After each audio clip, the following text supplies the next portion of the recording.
Je vaš Excelov delovni zvezek poln zavihkov, iz katerih se ne znajdete? Ali imate pri izbiranju želenega zavihka težave? Vam je spreminjanje velikosti drsnika nadležno? Potem je to pravi video za vas. Zadostuje le en čuden trik iz leta 1960. Hecam se. Poln delovni zvezek listov je v podjetjih zelo pogosta zadeva. Včasih je teh listov toliko, da se med njimi zelo težko znajdemo. Za ta video v bistvu ne boste potrebovali nobene datoteke, le odpreti si morate en prazen Excelov delovni zvezek in tukaj spodaj nastreljati čim več delovnih listov. Ko imamo delovnih listov toliko, kot jih imam tukaj jaz, lahko tiste, ki so bolj na začetku, vidimo z uporabo teh dveh puščic.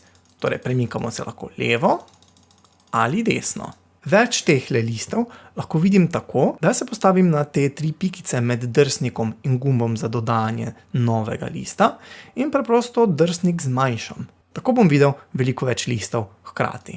Še vedno pa je prestavljanje iz enega v drug delovni list zelo težko, še posebej, če ne vemo, ali se ta delovni list nahaja bolj na desno ali bolj na levo. Zato vam bom le za 9,99 € na mesec razkril super trik. Če pokličete v naslednjih 10 minutah, boste zraven dobili še praktično darilo. Torej, vse, kar je potrebno narediti, je, da se z miško postavimo na eno izmed teh dveh puščic in izvedemo desni klik. Prikaže se nam pogovorno okno aktiviranje, kjer so prikazani čisto vsi listi v trenutnem delovnem zvezku. Na poljubnega lahko kliknemo enkrat in s potrditvijo v redu se postavimo nanj. Lahko pa tudi na želen list dvakrat kliknemo. Torej, desni klik na puščico in pa dvokratni klik na recimo 40. Avtomatsko nas prestavi na naslednjega. A pozor, to še ni vse. Obstaja tudi lažji način za prehajanje med sosednjimi zavihki. Namesto da na njih klikamo z levim miškinim klikom, lahko držimo tipko Ctrl in pritiskamo gumb Page Up.